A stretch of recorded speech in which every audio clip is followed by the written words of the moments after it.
নমস্কার, প্রণতি রান্নাঘরে আরেকটি ভিডিওতে সকলকে স্বাগত। তো যখন তেল ঝাল মশলা একদমই খেতে ইচ্ছে করে না আর তরকারিও তেমন একটা খেতে ইচ্ছে করে না, তখন এটাই হয় আমার সবথেকে কমফোর্ট ফুড। তো সবার আগে কিছুটা মসুর ডাল খুব ভালোভাবে ধুয়ে দিয়ে দিয়েছি প্রেসার কুকারে। এরপরে বেশ কিছুটা পেঁপে ছাড়িয়ে ছোট্ট ছোট্ট টুকরো করে কুকারের মধ্যে দিয়ে সামান্য লবণ দিয়ে এটাকে দুটো সিটি মেরে নিলেই ডাল আর পেঁপে দুটোই একদম গলে যাবে। ঠিক এরকম একটা স্ট্রাকচারে এসছে। এরপরে এর মধ্যে দিয়ে দেব কিছুটা হলুদ গুঁড়ো দিয়ে দেব পরিমাণ মতো জল। পেঁপের ডাল একদম পাতলা খেতে ভালো লাগে না, একটু থিকনেস থাকবে।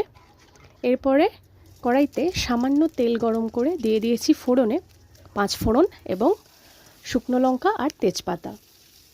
এরপরে কিছুটা কুচানো পেঁয়াজ দিয়ে 1 মিনিট মতো ভেজে তার মধ্যে পেঁপে দিয়ে ডাল যেটা সেদ্ধ করে রেখেছিলাম সেটা দিয়ে দেব এবং খুব ভালোভাবে ফুটিয়ে নেব। আমি একটু মিষ্টি দিয়েছিলাম, চিনি, আপনাদের পছন্দ না হলে নাই দিতে পারেন। খুব ভালোভাবে ফুটে গেলেই তৈরি আমার পেঁপের ডাল। এরপরে এর সঙ্গে তো কিছু একটা লাগবে, তো আমি আলু ভেজেছিলাম। একটু কালো জিরে কাঁচা লঙ্কা দিয়ে একটু লাল লাল করে একদম আলু ভাজা। তো এর থেকে কমফোর্ট ফুড আর কিছু হয় না। তো আমার ভীষণ পছন্দের, যখন আর অন্য কিছু খেতে ইচ্ছে করে না এটাই বানিয়ে খাই।